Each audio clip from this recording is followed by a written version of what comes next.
neuromuscular anomalies of the eyes can be separated into two main classes. 1. Latent deviations or heterophorias.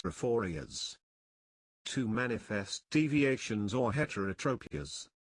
The position assumed by the visual axis when fusion is suspended has been termed the relative position of rest of the eyes. Maintenance of the primary position of the eyes requires the presence of an active continuous tonus of the extraocular muscles. Ideally, the visual lines must be parallel in distance fixation and have the proper convergence in near vision. This is termed orthophoria. Orthotropia is present when a cover test is negative upon covering either eye in all directions of gaze. There are a variety of heterophoric and heterotropic deviations. If the visual axes converge, the condition is called esophoria or esotropia. And if the visual axes diverge, it is known as exophoria or exotropia. Hyperphoria or hypertropia occurs if one visual line is higher than the other. Hyperphoria or hypotropia occurs when the visual line is lower than the other. Cyclotropia is a misalignment of the eyes around the sagittal axis. This produces clockwise or counterclockwise rotations of the globe. Strabismus may occur in one of two major forms.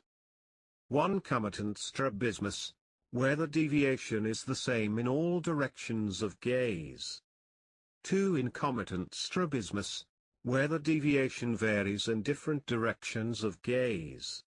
Strabismus may occur in two forms. 1. Constant deviation as in constant esotropia and constant exotropia.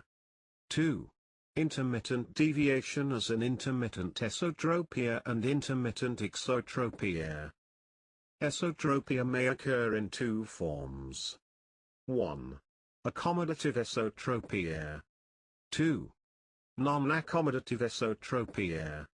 Strabismus may occur in two forms. 1. Unilateral heterotropias, in which the patient habitually uses one eye for fixation, as in right esotropia or left exotropia. 2. Alternating heterotropias, in which the patient fixates with either eye. A deviation noted at birth or in the first months of life is termed congenital. If the deviation rises after that age, it is called acquired. If the action of a muscle is completely abolished, this condition is a paralysis or palsy. If the action of the muscle is impaired but not abolished, this is a paesitis. Neurogenic paralyses of extraocular muscles may be supranuclear, nuclear, or infranuclear in origin. Myogenic paralyses result from diseases of the muscles themselves. Structural alteration of the muscle itself or of its antagonist may limit its ability to function normally. Limitation of eye movements occurs in restrictive, and in paralytic strabismus. Orbital strabismus is caused by anomalies of the orbitor of the face, as in craniofacial dysostoses, plagiocephaly, hydrocephalus, and heterotopia of muscle.